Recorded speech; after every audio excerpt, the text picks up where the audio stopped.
Seigneur, je t'invite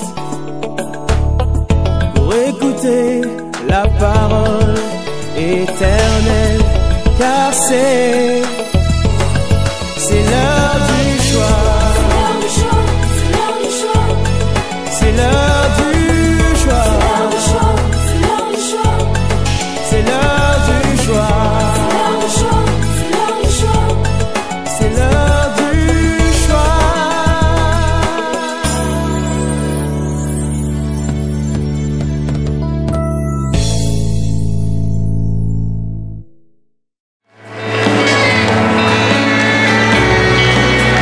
Alléluia.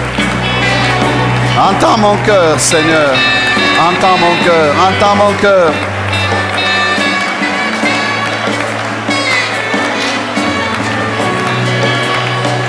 Mes mots sont trop petits.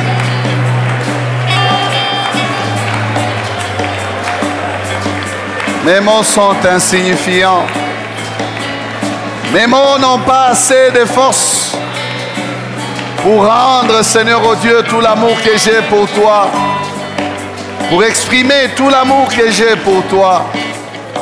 Mes mots n'y parviennent pas. Alors entends mon cœur. Mon cœur te dit je t'aime. Mon cœur te dit plus que mes paroles ne peuvent te le dire. Entends mon cœur. Entends les soupirs. Entends, Seigneur, oh Dieu, les battements de mon cœur. Car toi, tu sondes les cœurs et les reins. Et tu connais les sentiments de mon cœur. Merci, Seigneur. Merci pour la vie. Merci pour l'éternité. Cette destinée glorieuse que tu nous prépares. Où nous serons avec toi pour toujours. Pour l'éternité. Seigneur, merci pour ta présence. Bénis ces moments où dans ta présence nous voulons t'entendre nous parler. Seigneur, parle-nous. Nous t'écoutons. Et fais du bien à ton peuple ou à les lèvres de ton serviteur. Seigneur, parle. Ton serviteur écoute. Au nom de Jésus, nous prions ainsi. Amen. Amen. Alléluia. La joie du Seigneur, c'est notre force. Est-ce que quelqu'un est dans la joie ce matin? Alléluia. Bannis le stress, éloigne les soucis. Jésus est assis sur son trône et il règne. Alléluia. Il règne et il règne encore. Il règne éternellement. Jésus n'a jamais battu campagne. Et pourtant, il règne. Alléluia. Est-ce que quelqu'un peut l'acclamer ce matin? Le roi des gloires. Alléluia. Le Seigneur des seigneurs. Alléluia. Qu'il soit béni. Qu'il soit loué à jamais. Amen. Nous ouvrons nos Bibles dans Matthieu au chapitre 8. Nous lirons de 1 à 4 comme nous avons commencé à le faire le dimanche passé. Matthieu 8, 1 à 4. Je vais lire pour nous tous. Lorsque Jésus fut descendu de la montagne, une grande foule le suivit. Et voici un lépreux s'étant approché, se prosternant devant lui et dit: Seigneur, si tu le veux, tu peux me rendre pur. Jésus étendit la main, le toucha et dit: Je le veux, sois pur. Aussitôt, il fut purifié de sa lèpre.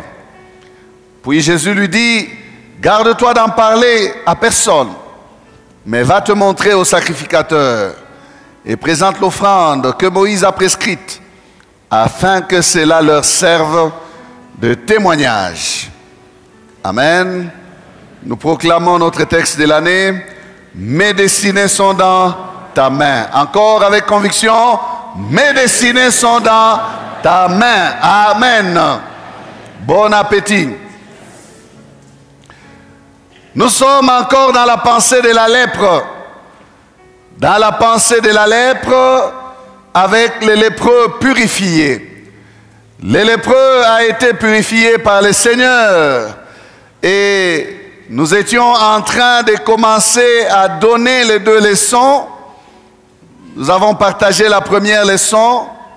Nous avons dit qu'il y a deux leçons pour nous à prendre dans ce récit d'une destinée retrouvée. La destinée retrouvée, 2 points, les lépreux purifiés. Première leçon, c'était que la parole du lépreux, la demande du lépreux, il a su parler au cœur de Jésus. Il a dit, si tu le veux, tu peux me rendre pur. Seigneur, si tu le veux, tu peux me rendre pur. C'était ça la première leçon. Une demande conforme à la volonté de Dieu. Et nous avons dit que notre prière ne recevra pas d'exaucement parce qu'elle est bien formulée avec un bon français, mais parce qu'elle va rencontrer la volonté de Dieu. Amen. Il faut apprendre à demander au Seigneur selon sa volonté. Et nous avons dit que Jésus-Christ lui-même, malgré la puissance de sa prière, malgré son expertise sur la prière, quand il fut devant la coupe, la croix, il a prié, sa sueur s'est transformée en sang, mais il a ajouté, il a dit, non pas ce que je veux, mais ce que toi tu veux. Non pas ma volonté, mais ta volonté à toi. Pour dire quoi? Je peux prier, c'est vrai, mais je ne pourrai jamais forcer la main de Dieu. Il faut que Dieu le veuille. Je peux m'approcher de Dieu, c'est vrai. Je peux jeûner et prier, faire des sacrifices. Il faut qu'il le veuille. S'il ne veut pas, le ciel restera fermé. Il faut que Dieu veuille. Amen. Si Dieu veut, il peut. Voilà la clé de notre pensée sur la première leçon. Si Dieu veut, il peut. Qu'il lui plaise tout simplement de vouloir. Parce que Dieu accompagne toujours son pouvoir lorsque son vouloir est engagé. Il n'est pas comme un homme limité qui dit malgré ma bonne volonté, je pouvais être là mais je suis empêché. Non, non, quand Dieu veut, il peut. Amen. S'il veut faire quelque chose, qui s'opposera à sa volonté? Qui empêchera la main de Dieu de te toucher, de te visiter, de te guérir, de t'élever, de te promouvoir? Qui? Personne. Et Job a dit, je reconnais que tu peux tout et que rien ne s'oppose à ta volonté. Rien. Rien ne s'oppose à ta volonté. Rien, c'est rien. Nothing. Zéro. Hakuna. Même si 10 millions d'armées s'élèveraient pour dire nous allons freiner la volonté de Dieu. Dieu est un grand dribbleur. Ils seront surpris de les voir derrière et en train de les tuer tous. Dieu est Dieu. Amen. Mais lisez les combats d'Israël, vous allez voir que Dieu est terrible. Lisez ces histoires de l'Égypte, vous allez voir que Dieu est terrible. Il peut faire descendre la grêle sur ses ennemis et les détruire en un instant. Qui s'opposera à sa volonté? Personne. Amen. Nous avançons. La deuxième leçon, c'est celle de la pureté. Cet homme demande la pureté. Si tu le veux, tu peux me rendre pur. Quelle est la réponse de Jésus? Que dit Jésus? Il le toucha et lui dit, oui, je le veux, sois pur. Sois pur. C'est ça. Sois pur. La leçon de la pureté. La réponse de Jésus, c'est aussi une très bonne réponse. Elle nous intéresse ce matin. Elle nous enseigne quelques points importants, bien-aimés, de notre vie, mais aussi de ce que lui veut. Jésus, en venant dans ce monde, avait une mission. Et dans sa mission, il y a ce qu'il est en train d'accomplir ces jours-là sur les lépreux. Purifier l'homme. Purifier l'homme. Il dit, oui, je le veux, sois pur. Il est venu pour cela, Jésus. Il est venu pour cela. Nous voyons, lorsqu'il envoie ses disciples dans Matthieu chapitre 10, écoutez ce qu'il leur donne comme mandat. Il leur dit ceci, allez, prêchez et dites, le royaume des cieux est proche. Guérissez les malades, ressuscitez les morts, purifiez les lépreux, chassez les démons. Vous avez reçu gratuitement, donnez gratuitement. Amen. Lui-même est venu pour ça. Et il confie à ses disciples aussi cette mission-là. Il l'a fait et il a demandé à ses disciples de le faire aussi. Guérir les malades, purifier les lépreux, libérer les captifs, ressusciter les morts, chasser les démons. Ça, c'est sa volonté. Ça fait partie de sa mission. Amen. Quand il dit oui, je le veux, c'est parce que c'est à lui de le faire. C'est à personne d'autre de faire ça, c'est à lui de le faire. À lui, Jésus, de le faire. Il dit, je suis venu pour ça. Je vais le faire. Je le veux. C'est ma volonté que tu sois pur. C'est une des choses que Jésus veut. La demande du lépreux rencontra donc la volonté de Christ. Il est celui qui veut nous rendre purs. La pureté du lépreux avait pour conséquence sa réinsertion dans sa société. Sa réinsertion dans sa société. La pureté du lépreux conduisait le lépreux à reprendre une vie normale. La pureté du lépreux conduisait le lépreux à retrouver ses frères et sœurs qu'il ne pouvait pas côtoyer ou qu'il ne pouvait plus côtoyer. Nous avons parlé de cela. Et c'est pour ça que Jésus demandait toujours qu'il y ait une preuve de cette purification, la preuve venant du sacrificateur, que cet homme a été reconnu comme étant pur et qu'il peut reprendre ses activités normales. Ici, au verset 4, nous voyons que Jésus envoie cet homme aller se faire tester chez les sacrificateurs. Pourquoi? Pour que cela serve de preuve qu'il a recouvré sa destinée, qu'il est rentré dans sa destinée, qu'il peut retrouver sa femme, ses enfants, ses biens, son champ, ses bêtes, etc., etc. Verset 4. Puis Jésus lui dit, garde-toi d'en parler à personne, mais va te montrer au sacrificateur et présente l'offrande que Moïse a prescrite, afin que cela leur serve de témoignage. Amen. Ils doivent constater le changement de ta situation. Ils doivent voir que les choses ne sont plus comme avant. Tu n'es plus lépreux, tu es pur. Jésus l'a fait et cet homme l'a fait aussi. Et il a retrouvé sa destinée. Allons-y maintenant aux leçons spirituelles. Bien-aimés, dans toute la Bible, la lèpre est le type du péché. La lèpre, c'est le type du péché.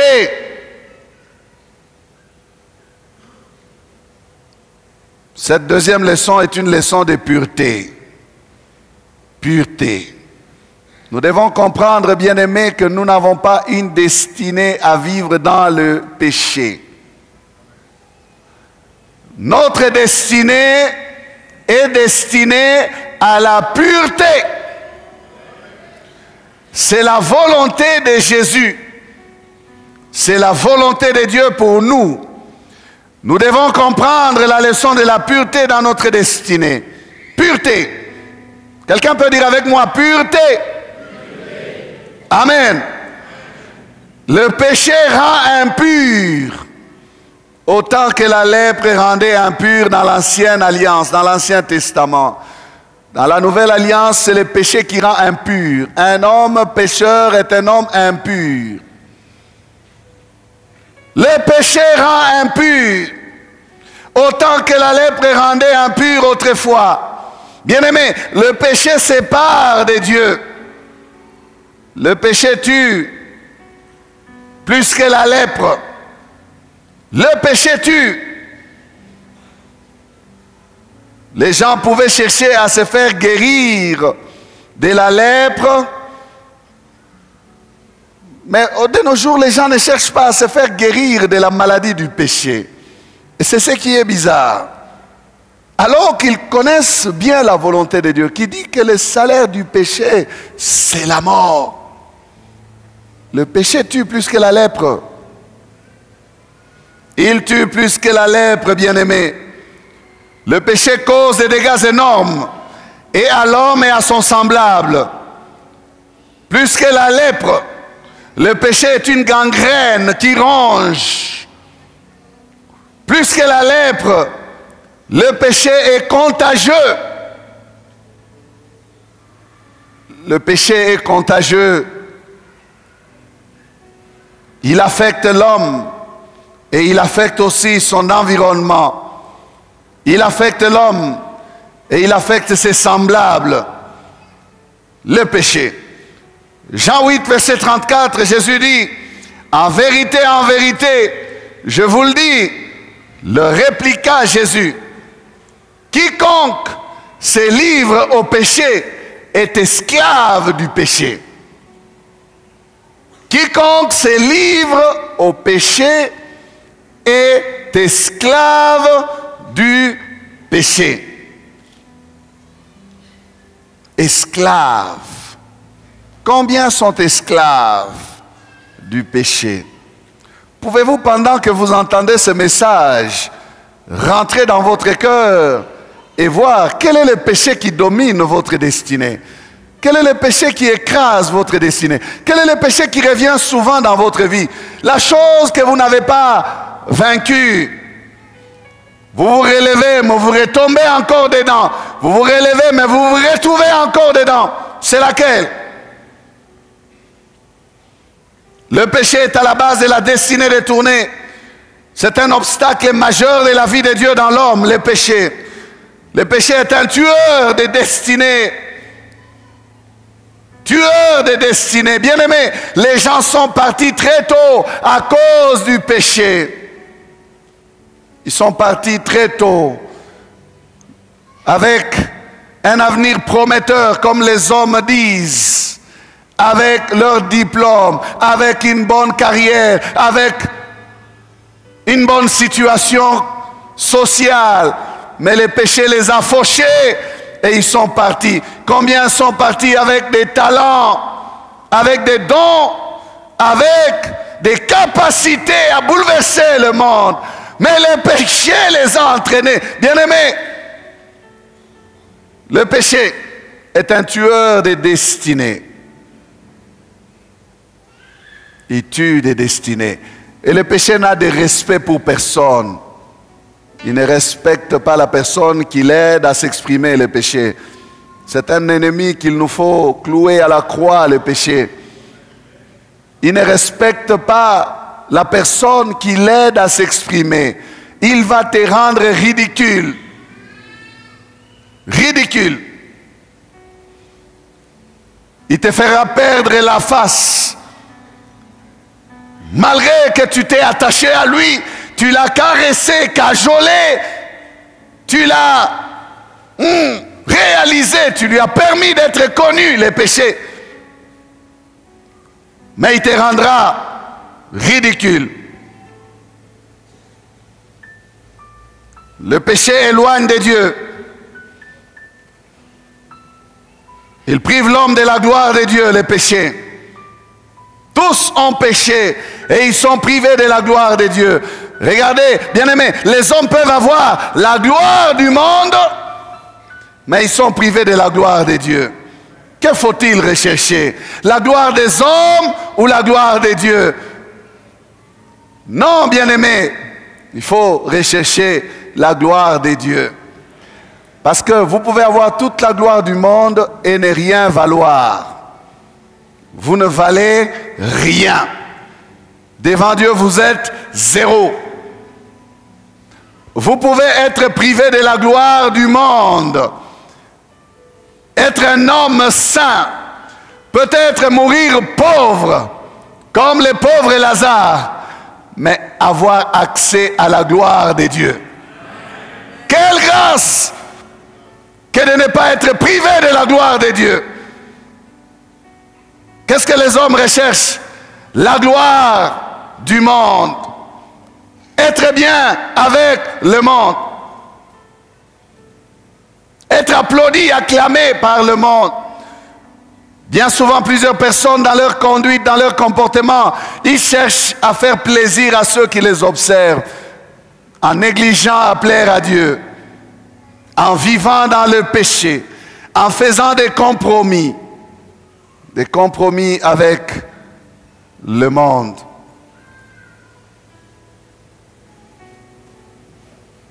Privé de la gloire de ce monde,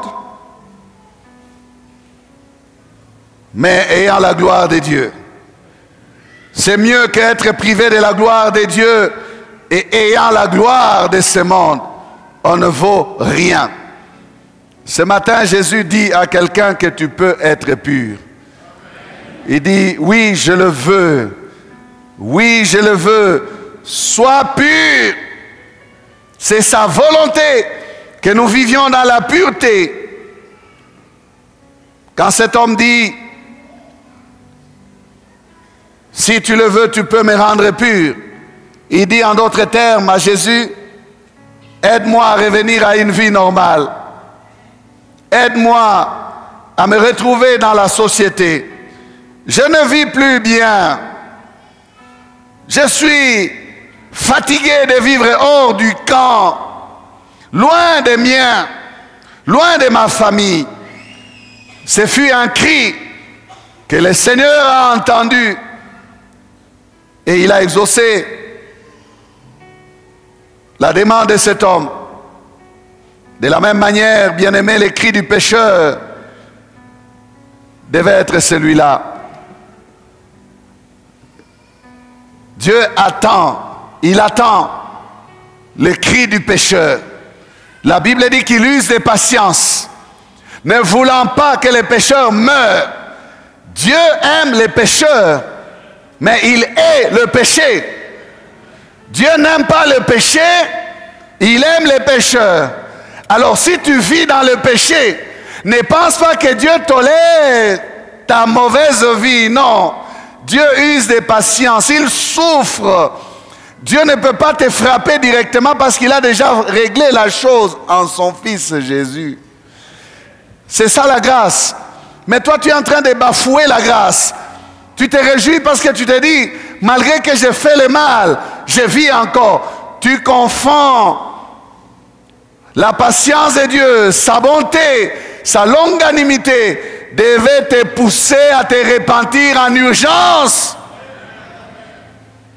En urgence, bien-aimé. Pour dire, si je suis encore en vie malgré tout le mal que moi j'ai fait, non, Dieu est bon envers moi. J'arrête. Le cri que devait pousser les pécheurs, c'est celui-là. Seigneur, aide-moi à avoir une vie normale. Une vie meilleure que celle que je mène. Je suis fatigué de vivre une vie d'hypocrisie. Je suis fatigué de vivre une vie de péché. Le péché est un lourd fardeau qui fait ployer l'homme sous son poids. L'homme est courbé dans le péché.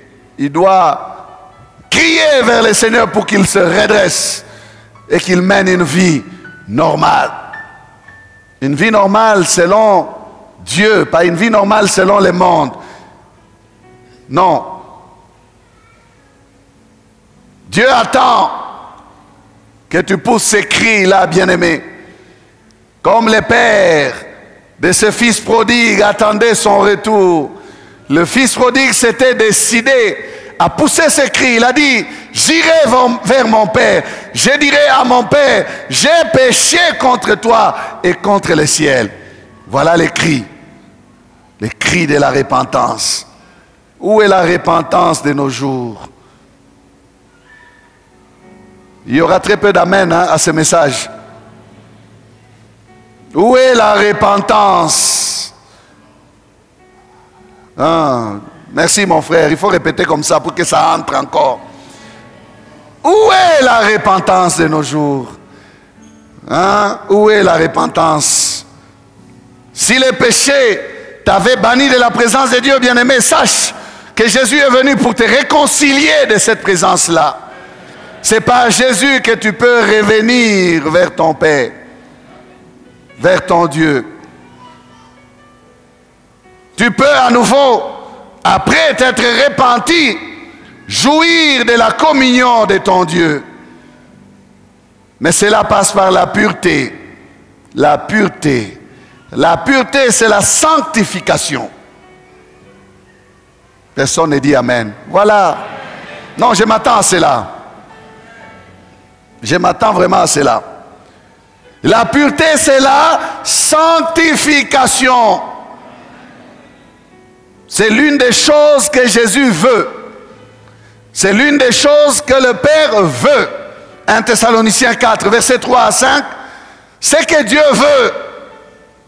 C'est que Dieu veut. C'est votre sanctification. C'est que vous vous absteniez de l'impudicité.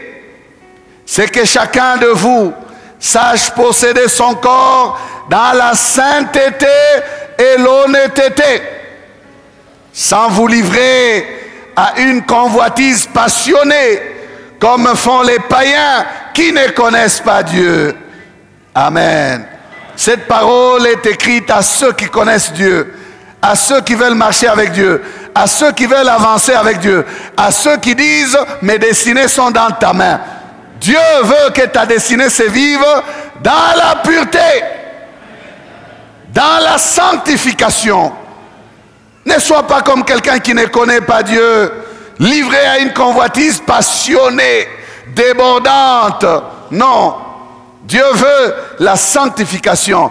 Dieu recherche la sanctification. Dieu demande la sanctification. Hébreux 12, verset 14, il dit, recherchez la paix avec tous et la sanctification, sans laquelle personne ne verra Dieu. Personne ne verra le Seigneur. Amen.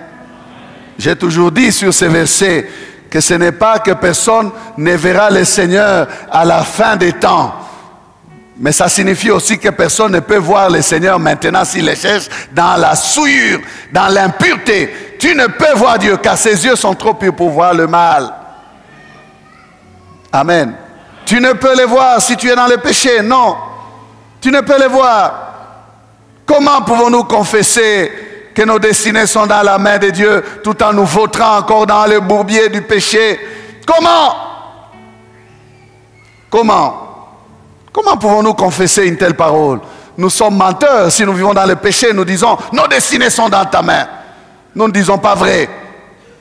Dieu ne peut pas nous tenir si nous sommes dans le péché. Il ne peut pas. Il dit, non, ma main n'est pas courte pour vous toucher. Ésaïe 59, hein? Vous connaissez ça? Ni mon oreille dure pour vous entendre. Mais qu'est-ce qui met une séparation? Qu'est-ce qui met une barrière? Qu'est-ce qui m'empêche de vous écouter, de vous exaucer? Le péché. Quand ce fils prodigue arrive devant son père. Le père l'a embrassé. Mais après l'avoir embrassé, qui est un signe de l'amour du père, qui dit j'aime les pécheurs. Mais qu'est-ce qu'a demandé le père? Qu'on lui change des vêtements. Ça, personne ne peut déroger à cela. Personne ne peut échapper à cela. Personne ne peut être exempté de cela. Dieu peut t'embrasser parce qu'il aime les pécheurs. Avec ta saleté, avec ton odeur mauvaise, il t'embrassera. Mais tu ne t'assieras pas avec lui et tu ne mangeras pas avec lui si tu ne te laves pas. Si tu n'es pas sanctifié, pas de repas avec lui. Si nous disons que nous sommes bien-aimés ses enfants, nous devons marcher dans la lumière. Nous devons être en communion avec lui. Comme lui-même est lumière et marche dans la communion de la vérité.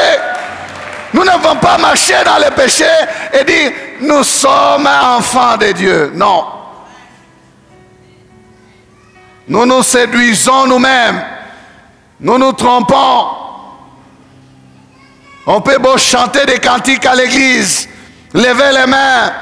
Mais si on est dans les péchés, ça ne va nulle part. Ça ne traverse pas ces faux plafonds. Ça ne traverse pas ces faux plafonds. Ce père peut dire, je t'aime, c'est vrai mon fils, je t'aime.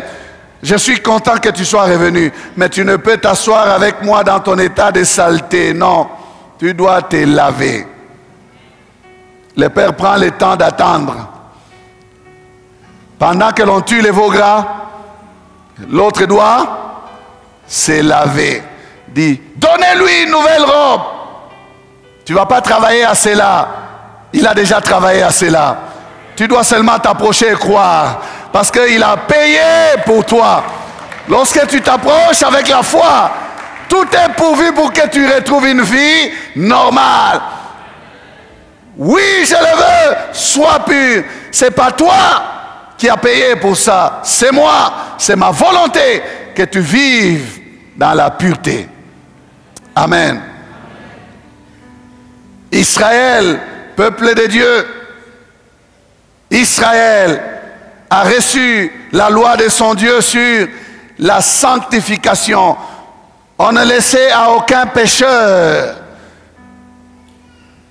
surtout les blasphémateurs, et ceux qui causent des scandales, on ne leur laissait pas la vie en Israël. Il y a une phrase qui revient souvent dans l'ancienne alliance, dans l'Ancien Testament. Tu ôteras ainsi le mal du milieu de toi. Vous pouvez aller faire une étude biblique là-dessus. Tu ôteras ainsi le mal du milieu de toi. Même le propre fils d'un juif, si son père est le premier à le découvrir dans un péché grave que Dieu condamne, c'est le premier aussi à frapper. Lisez ces histoires. Vous verrez que le peuple juif était prêt à sanctifier Israël. Une fois Moïse est passé d'un côté, il a demandé, qui sont ceux qui sont pour l'Éternel? Qu'ils prennent l'épée, qu'ils passent dans leur maison et qu'ils tuent ceux qui sont dans l'idolâtrie, ceux qui ont péché contre Dieu. Lisez des chiffres étonnants. Des milliers de personnes étaient ainsi tuées parce qu'ils devaient obéir à cette parole. Tu ôteras ainsi le mal du milieu de toi. Et dans le Nouveau Testament, tu ôteras ainsi le mal du milieu de toi. Et là aussi, si quelqu'un qui se dit être frère, mais il vit dans la débauche, dans le mensonge, il est voleur, meurtrier, vous n'avez même pas raison de manger avec une telle personne. Vous n'avez pas raison de dire à cette personne, tu es mon frère. Il n'est pas frère. Aujourd'hui, nous sommes très tolérants. Vous savez que c'est un bandit, mais il est aussi assis à l'église, il est là tranquille. Nous voyons des gens qui sont mariés à Kinshasa, il vient avec des copines ici dans cette église. Malheur à vous.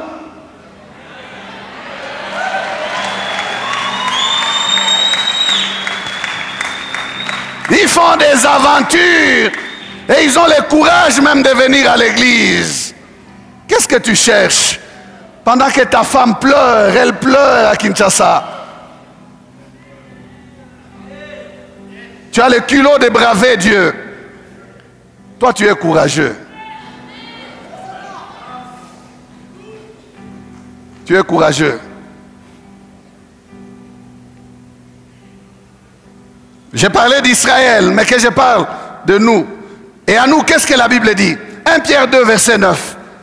Vous, au contraire, vous êtes une race élue, un sacerdoce royal, une nation sainte, un peuple acquis, afin que vous annonciez les vertus de celui qui vous a appelé des ténèbres à son admirable lumière.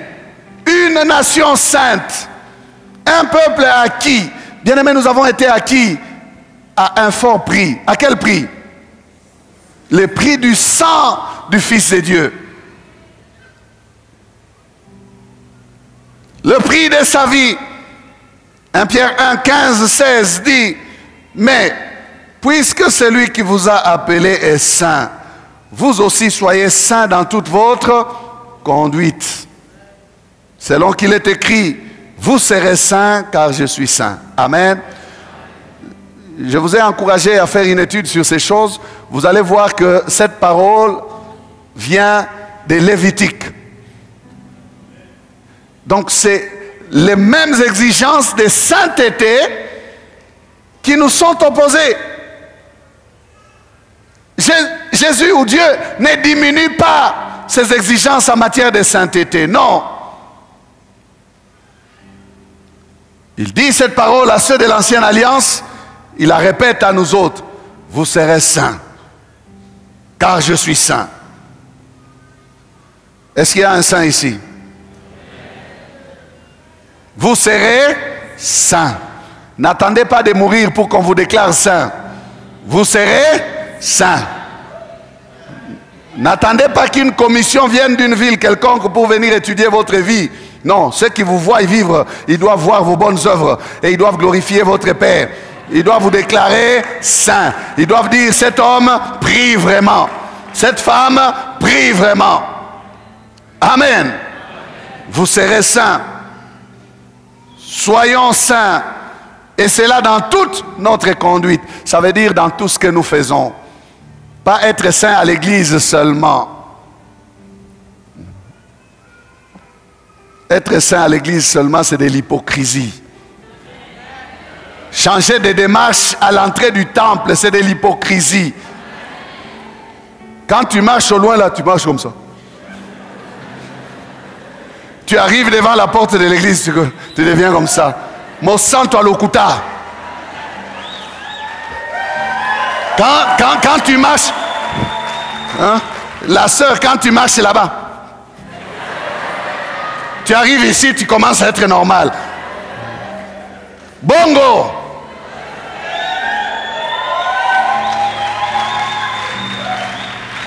Dans toute votre conduite, dans les affaires, être saint. À l'université, être saint. Refuser les points du circuit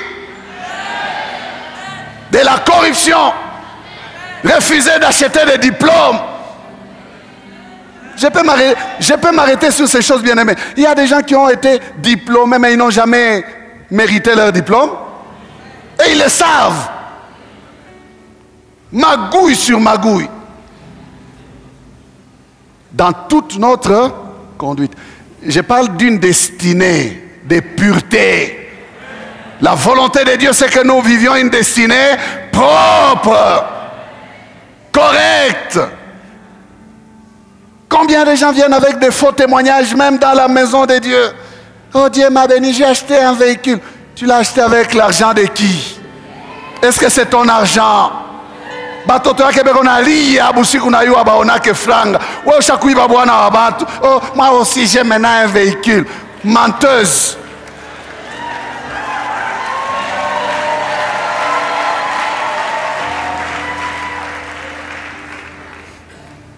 Tout simplement parce que les gens témoignent. Moi aussi, je vais témoigner.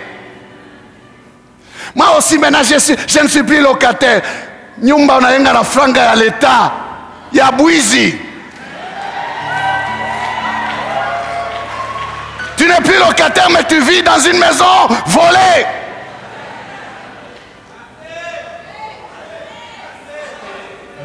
Tu voles chaque jour au travail. Oh, ce sont les frais de fonctionnement. Yawapi.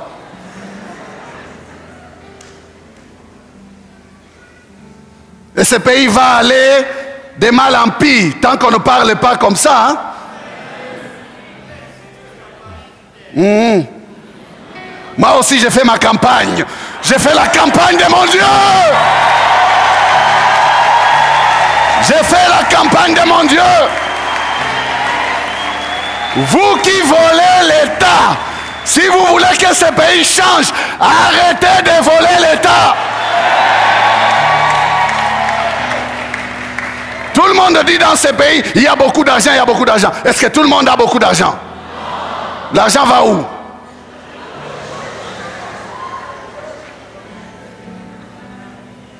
Tout le monde sait que ça va mal, mais personne ne veut arrêter. Mais arrêtons, Congolais, arrêtons.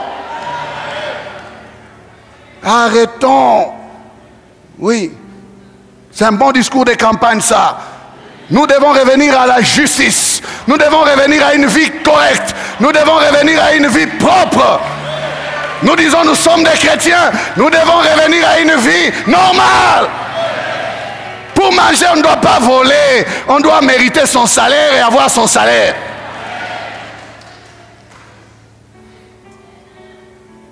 Je le veux.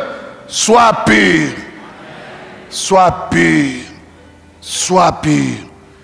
Une destinée puissante est une destinée propre. Une destinée dangereuse est une destinée sanctifiée. Une destinée dangereuse est une destinée qui glorifie Dieu. Joseph a appris à lutter. Nous parlons des rêves de Joseph. Savez-vous qu'il a payé le prix, ce jeune homme? Nous voulons voir nos rêves se réaliser, mais nous ne payons pas le prix. Nous sommes habitués à la facilité. Moindre tentation, on est emporté. Et puis après on dit, Seigneur, accomplis mes rêves. Quel rêve? Es-tu prêt à passer par où Joseph est passé? Il a lutté contre le péché. Il ne voyait pas les rêves. Non. Je ne peux pas craindre tout simplement Dieu parce que je vois la promotion. Non. Non. C'est plus que ça. La crainte de Dieu, c'est parce que j'aime Dieu. Qu'il m'élève ou qu'il ne m'élève pas, non. Qu'il me donne ou qu'il ne me donne pas, non. Moi, je ne touche pas au péché parce que je suis enfant de Dieu. Point trait. La récompense, ça dépend de lui. Ça dépend de lui. Joseph a dit, comment pécherai-je? Comment ferai-je un aussi grand mal, Dieu? Et pécherai-je contre Dieu? Il voyait Dieu. Il ne voyait pas le trône. Il ne savait même pas qu'il sera premier ministre. Non. Il ne savait pas. Il a lutté contre le péché au point de se retrouver en prison.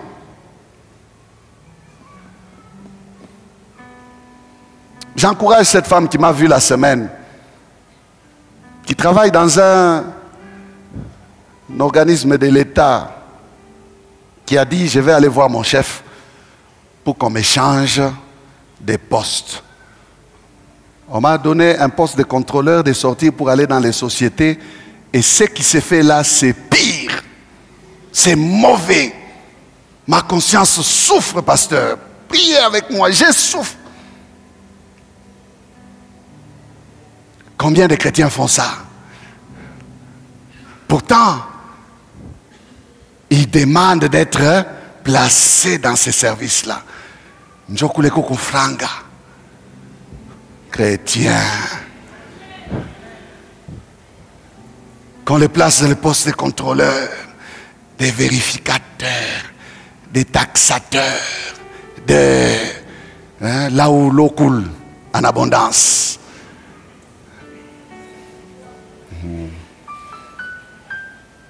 Quelle belle leçon. Oh, j'aime ce frère. J'aime ce frère. Je ne vais pas citer son service, mais il a connu une révolution totale dans sa vie. Il a commencé à se débarrasser même de ces choses. Il est redevenu piéton. Il dit, je refuse de vivre avec l'argent sale. C'est un frère. Il dit, je me contenterai de mon salaire. J'ai dit, oui frère. Dieu va t'honorer comme ça. L'argent devient rare dans sa poche, mais il tient encore. Ah frère, où sont ces hommes-là? Où sont ces femmes-là qui veulent la pureté? Qui veulent la pureté. J'ai aimé, je vous ai déjà parlé de ça, d'un soi-disant pasteur qui était responsable d'une société ici. Il a dit à une sœur de l'église qui faisait les stages là-bas, si tu veux être engagé ici, il faut que tu sortes avec moi. La sœur lui a dit, Nand, moi, na stage, na cage, na kwachiabiot. Elle est venue me parler ici. On a prié. Dieu aime de telles personnes. Il dit, bakia na kazi yako. Avant kazi, sikuwa naishi. Donc on a zania sa iburefu nafika hivi. Bumuntu bwangu bote. Di juu ya kazi yako. Utabakia nayo, di bakia nayo. Elle est partie. Elle était femme mariée. Et le monsieur, je vous ai déjà parlé de cette histoire, excusez-moi. Le monsieur lui a dit, oui, ça fait rien. D'ailleurs, avec une femme mariée, c'est bien. Parce que personne ne saura. Regardez le degré de l'impureté dans le cœur de cet homme. Qu'est-ce que je n'entends pas ici, mes frères? Est-ce que vous priez pour moi? Frères et sœurs, où allons-nous avec la souillure? Où est-ce que nous allons? Nous nous confions à nos richesses. Nous nous confions parce que ça marche. Je peux changer de véhicule comme je veux. Alors, Dieu m'approuve. Tu te trompes. Tu te trompes. Dieu n'approuve pas. Ce sont les fruits de tes efforts à toi. Ceux qui ne prient pas, ils n'ont pas ces choses. Pourquoi est-ce que nous devons lier notre chrétienté au bien que nous avons? Ça n'a aucun rapport. Lui, il dit, cherchez premièrement le royaume des cieux et sa justice. Et il dit même que les choses-là, ce sont les païens qui les recherchent. Est-ce qu'ils ne les trouvent pas? Ils les trouvent. Vous croyez qu'à l'église, il y a des multimilliardaires convertis? Il n'y en a presque pas. Sur toute la planète Terre, s'il y a un milliardaire, peut-être c'est 2 dans les églises. Ou 3. Tous ces grands milliardaires, 50 de revues Forbes et autres qui sont classés, ils disent qu'ils sont chrétiens, peut-être de confession, mais ils ne sont pas membres d'église pour la plupart. Ce sont des païens. Comment le Seigneur laisse à ceux qui aient toute la richesse de la terre? Il y a des individus, à lui seul, il a la richesse du Congo 40 fois. Le budget, je veux dire. À lui seul. Il est chrétien. Ne vous trompez pas. Ne vous séduisez pas vous-même en disant comme ça va, je peux encore faire des choses, donc Dieu m'approuve. Ce que Dieu veut, c'est que tu sois pur. Que tu sois pur. Joseph savait que quelle que soit la grandeur de ses rêves ou de ses promesses, et même de ses ambitions, s'il était seulement atteint de la lèpre, il sera banni de la présence de Dieu et ce sera fini pour lui. La lèpre. Osias sait de quoi je parle. Vous connaissez Osias, un grand roi d'Israël, un innovateur. L'orgueil remplit son cœur au point où il voulut devenir sacrificateur. Et pendant qu'il prenait l'ascensoir pour offrir le parfum à Dieu, la lèpre commença sur son front. Il fut banni de la présence de Dieu. frappé de la lèpre, banni du trône de la présence de Dieu. 2 Chroniques 26, 20. Le roi Osias fut lépreux jusqu'au jour de sa mort, et il demeura dans une maison écartée comme lépreux, car il fut exclu de la maison de l'Éternel. Et Jotam, son fils, était à la tête de la maison du roi et jugeait le peuple du pays. Banni de la présence de Dieu, banni de la maison de Dieu jusqu'à sa mort. À cause de quoi? De la lèpre. Pour nous, c'est à cause du péché. Attention au péché. Keba namaba. Si la lèpre est atteinte, tu es banni.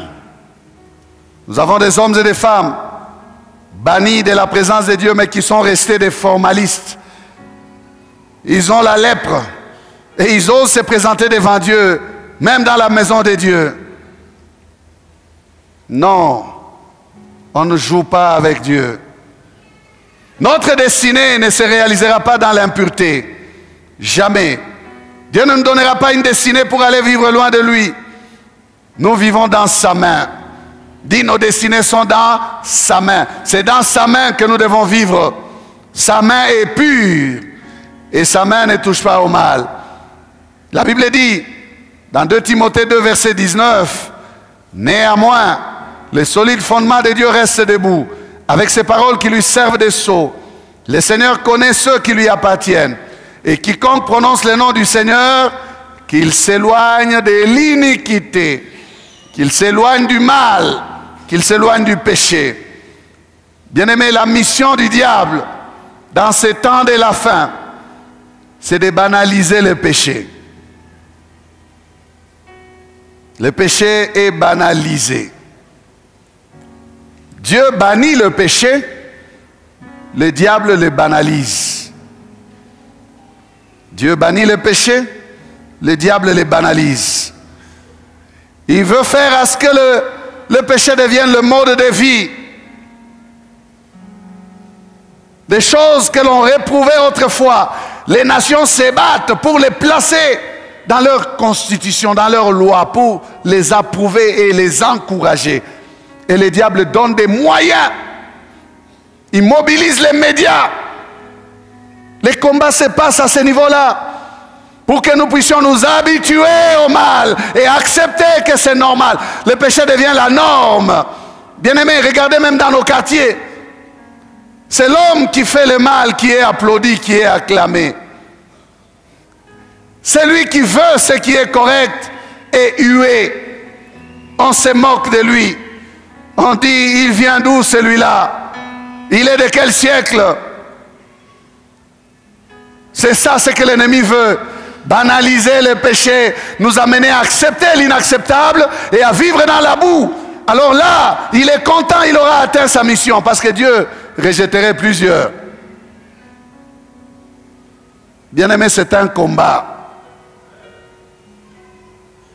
Les médias sont acquis à cette cause-là, de la banalisation du péché. On nous matraque nuit et jour pour que nous puissions accepter que c'est ça. C'est comme ça. Voir une personne très peu habillée, c'est normal, non. C'est comme on voit à la télé. Il y en a qui veulent vivre ça dans la vraie vie. On va tout banaliser, ça fait rien. Ça fait rien. Dans les derniers jours où nous sommes, frères et sœurs, la Bible nous parle du mystère, mystère de l'iniquité. Oui, c'est un mystère. Donc on ne sait pas comment il agit, on ne pourra pas fixer ses limites. Il vient comme un ouragan, il emportera tout. Il agit déjà ce mystère. Mais gloire à Dieu, parce qu'il ne dit pas seulement qu'il y a ce mystère de l'iniquité, mais le Saint-Esprit le freine aussi. Il ne pourra pas arriver à ses fins tant que l'Esprit de Dieu est encore là et tant que le peuple de Dieu est encore sur terre. C'est donc tout un ministère aussi. Il a ses agents, il a son organisation et il veut séduire le plus grand nombre. Le diable s'y attelle avec le plus grand sérieux, avec des moyens énormes. On va sanctionner même les pays qui n'accepteront pas de voter ces lois impures. On va leur priver des ressources. Les organismes mondiaux ne vont pas donner de l'argent à ces pays-là. Pourquoi? Pour les mettre à genoux, pour accepter l'inacceptable, la souillure. Bien-aimés, je dis encore, c'est un combat.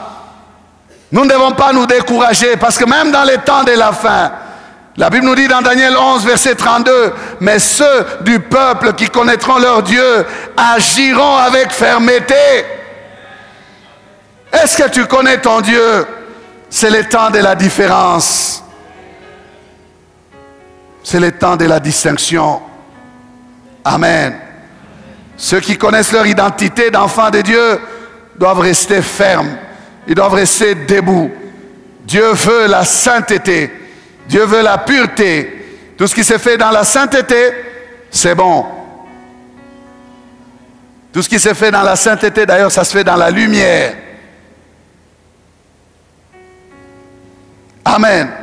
La pureté.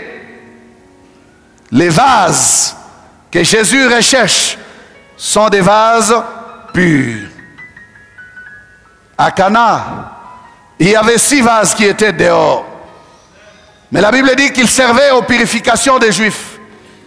Ils étaient dehors, négligés, mais ils servaient aux purifications. Ça, j'aime. Ils servaient aux purifications. C'était des vases. Dehors, c'est vrai, des vases négligés, la pluie tombait dessus, les vents et toutes ces intempéries. Mais ces vases servaient aux purifications. Jusqu'à ce que Jésus est passé par là. Jésus est passé par là. Personne ne jetait les regards sur ces vases. Les gens pouvaient bénéficier de ces vases sans pouvoir s'attarder à eux. On s'intéressait à se purifier. Mais ces jours-là, lorsque les temps ont été accomplis pour ces vases d'être honorés, le Seigneur les a honorés. Jésus donna l'ordre qu'on les remplisse d'eau, qu'on aille faire goûter cette eau à l'ordonnateur du repas. Et là, bien-aimés, surprise, quel vin! Quel vin! Ces vases pouvaient être négligés par des hommes. Mais comme ce sont des vases qui servaient à la purification, c'est sur eux que le regard du Seigneur s'est abaissé. C'est sur eux que le regard du Seigneur s'est abaissé. C'est à eux que Jésus a pensé. Bien-aimés, le Seigneur cherche des vases purs. Des personnes dans lesquelles il va remplir, mettre son esprit. Et le combat que nous avons à mener, c'est celui-là, le combat de la pureté. Ce n'est pas le combat de l'enrichissement illicite. Ce n'est pas le combat de la gloire, du succès des hommes. Banidjou et tout, Nidjouli Kane. Non, ne tombez pas dans ces pièges. Le piège de la célébrité qui amène plusieurs à être hypocrites,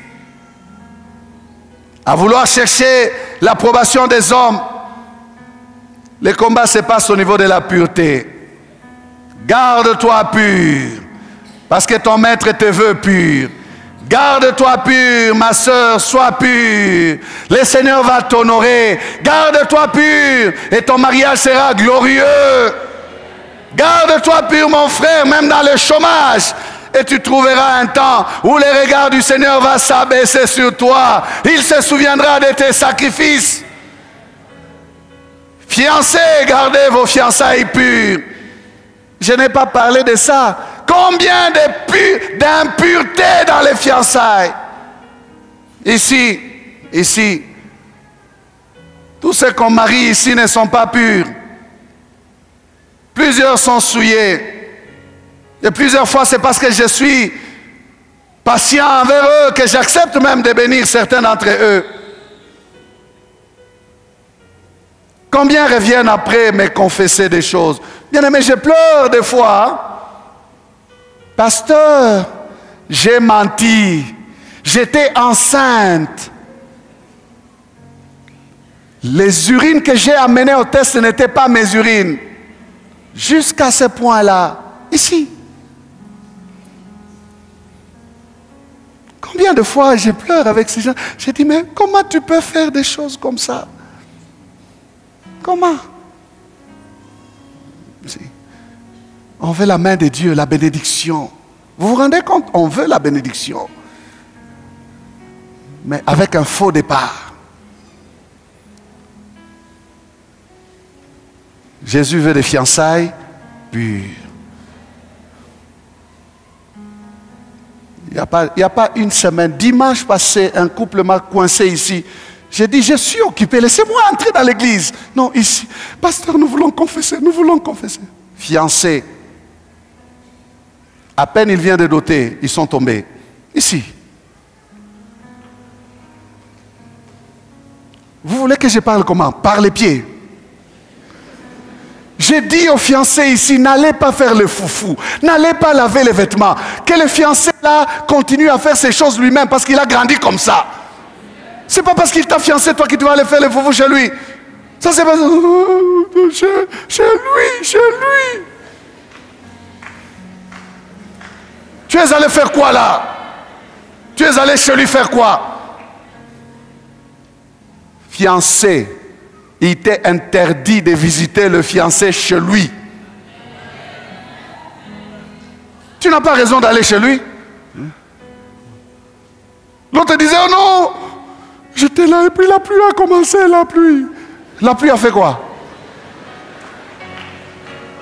Qu'est-ce que la pluie a à voir dans ça? La pluie. C'est parce que tu t'es exposé. Suis simplement ce que nous te disons.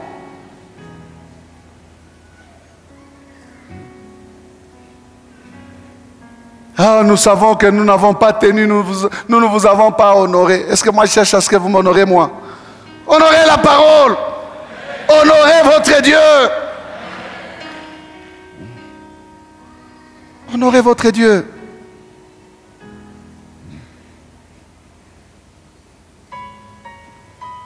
Frère, j'ai dit à quelqu'un ce matin de tenir bon. Tu es tenté, tiens bon. Tout le monde est tenté. Être tenté, ce n'est pas péché. La tentation devient péché quand tu réponds. Sois sévère. J'ai entendu l'histoire d'un papa qui était responsable d'un service ici. Il a réuni tout son service. Il a dit, on m'a dit que dans ce service, on fait tomber les chefs. Moi, je suis chrétien. Vous, les femmes de ce service, vous n'allez pas m'avoir au nom de Jésus. J'ai dit, oui frère, toi tu es violent. Très bien.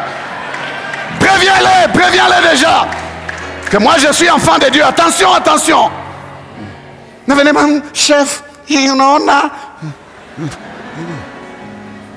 Mbali. Il a réuni son service et il a parlé comme ça. Il dit, dans ce service, on a l'habitude de faire tomber les chefs. Moi, je suis chrétien. Vous ne m'aurez pas. Alléluia.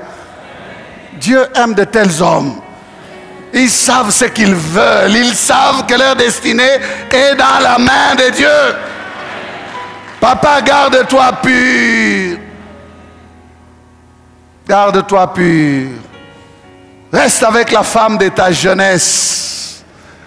Elle a souffert avec toi. Garde-la. Regarde d'où vous venez. Toi, tu es venu du village, non? Un bon villageois comme toi. Est-ce que tu pouvais être ce que tu es? Est-ce que tu savais nouer la cravate, toi? Dieu t'a donné un peu d'argent. Tu dis,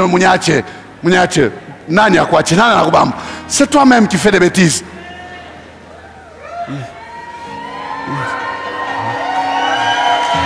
Tu fais des bêtises.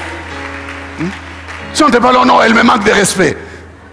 Tout le temps là, elle contrôle mon téléphone. C'est son droit, c'est son devoir. Maman, vas-y, continue encore. D'ailleurs, je demande à ce que tous les téléphones n'aient plus de code. Au nom de Jésus.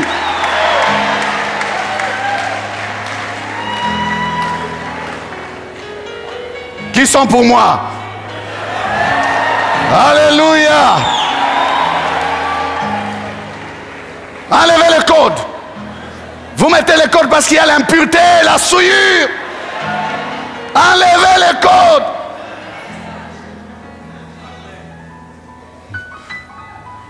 Donc ils sont assis là, si seulement la maman touche au téléphone. Nini. L'état. Insécurité.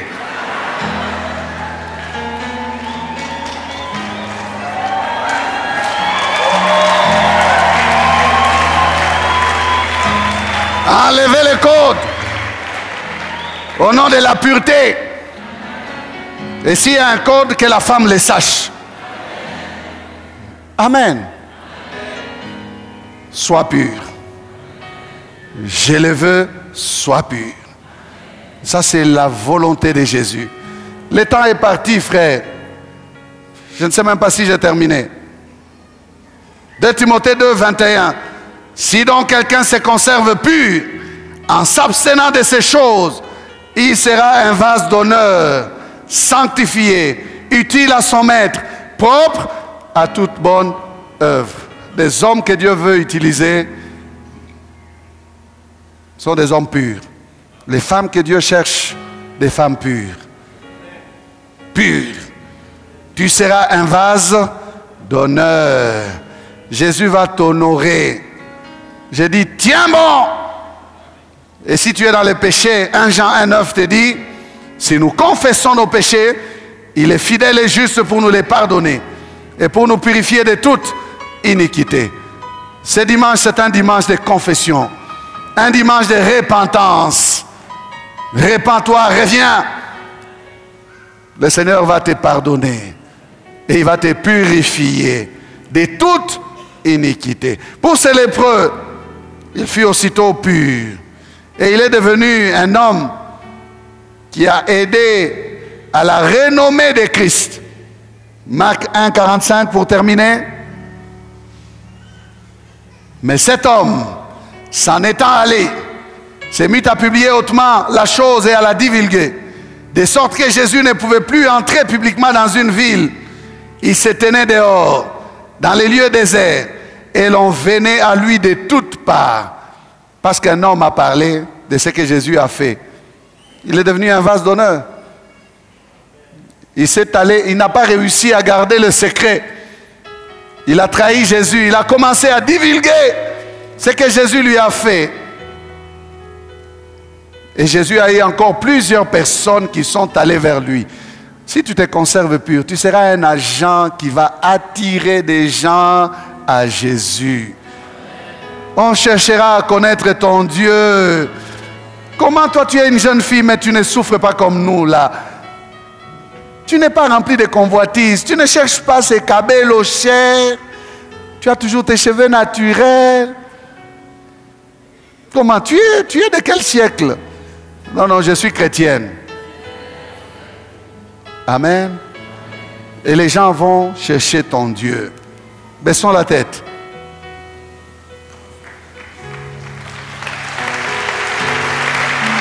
Gloire au Seigneur.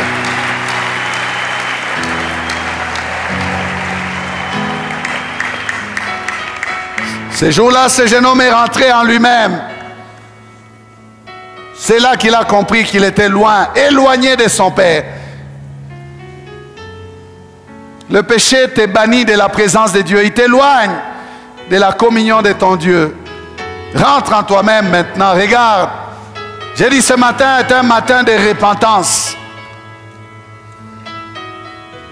Un matin de repentance.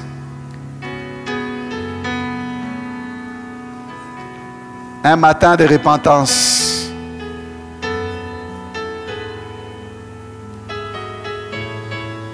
Un matin de repentance.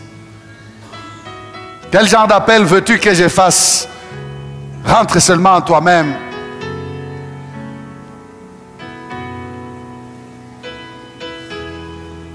Celui qui se livre au péché est esclave du péché.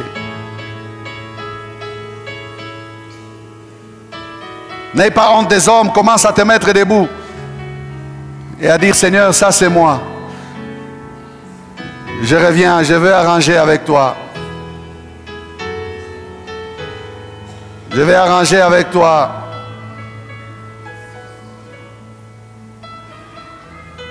Oui, chantez.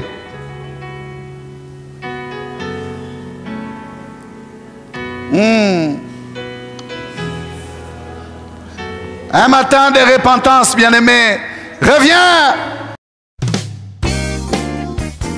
Bien-aimés, nous vous remercions d'avoir suivi ce message et nous prions pour que la grâce du Seigneur continue à agir dans votre cœur et que le message puisse apporter des fruits pour lesquels Dieu l'a envoyé chez vous. Nous voulons juste vous encourager à vous qui n'avez pas encore donné votre vie à Christ, à faire cette prière avec nous maintenant et à faire cette prière avec un cœur ouvert et une décision venant de votre cœur. Vous pouvez juste prier avec nous maintenant en répétant ces paroles après moi et en disant ceci. Seigneur Jésus, je t'ouvre mon cœur, je te donne ma vie. Sois mon Seigneur et mon Sauveur. Pardonne mes péchés, Seigneur. Inscris mon nom dans ton livre de vie. Je m'abandonne à toi. Que le Saint-Esprit m'aide à te suivre et à te servir. Merci pour la nouveauté de vie et merci pour, Seigneur, au Dieu de gloire, l'obéissance à ta parole que tu crées en moi. Parce que c'est toi qui crées le vouloir et le faire. Selon ton bon plaisir. Je te dis merci. Amen. Que Dieu vous bénisse parce que vous avez pris la décision de devenir chrétien et de vous engager à suivre Jésus et à les servir.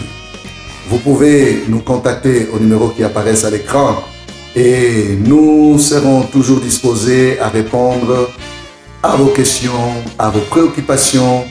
Nous sommes là pour vous servir et nous serons aussi heureux d'avoir un temps de prière avec vous dans nos installations 6 avenue Kasavubu, Sandoa, à l'église La Parole Éternelle, ici à Lubumbashi. Que Dieu vous bénisse, que sa grâce et sa paix soient dans vos maisons. Au revoir, nous vous aimons.